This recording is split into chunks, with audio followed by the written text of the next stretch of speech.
All right, guys, I am going to show you another progression on a push-up variation.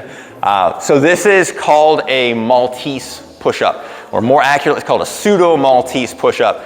A Maltese is something that's a gymnastics movement. It's done on the rings. We don't have rings in here. I'm not a gymnast, so I'm not going to try to demonstrate the actual version of this for you. But I'm going to show you how you can institute this into your training, specifically for your chest training, to up the challenge level if you're in an environment where you've got to rely a lot on push-ups, or if you just want to be able to do something different besides your conventional dumbbell presses, barbell presses. So what we need to do is when we position ourselves, a conventional push-up keeps the hands out up here by the chest.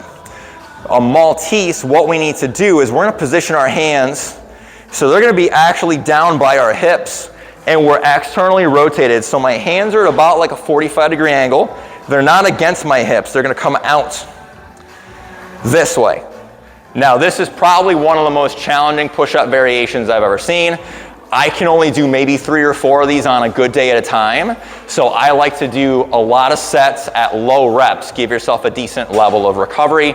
Now, if you're somebody who's a body weight guy and you're used to doing lots of stuff, you might do way better than I do. But just for some perspective, that's kind of where I am.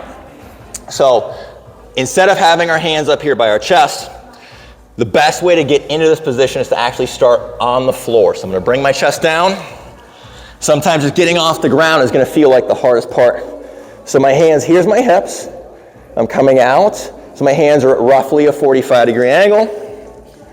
Don't judge me if this first rep doesn't look perfect coming off the floor. This just helps to kind of get you positioned right, but a lot of times the first rep can look kind of ugly before you start to clean it up a little bit. So I just need to get up into this position. Now, I'm also staying very shifted onto the ends of my toes. So I want my chest way in front of my hands.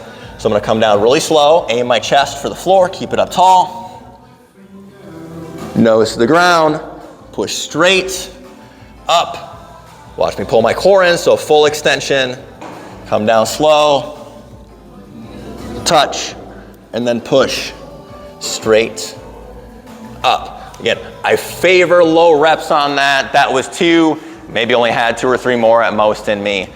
So I like the higher number of sets and lower number of reps. I also like to use a slower tempo on the way down. Honestly, just in case you get going too fast, I don't want you to lose it and have your face hit the ground. So I like to do 6, 7, 8 second negatives as part of that low rep process. So give these a shot. If you can do them, I think you'll dig them. If you can't, got some other push-up progressions on our channel that you can definitely take a look at to get up to doing something like this.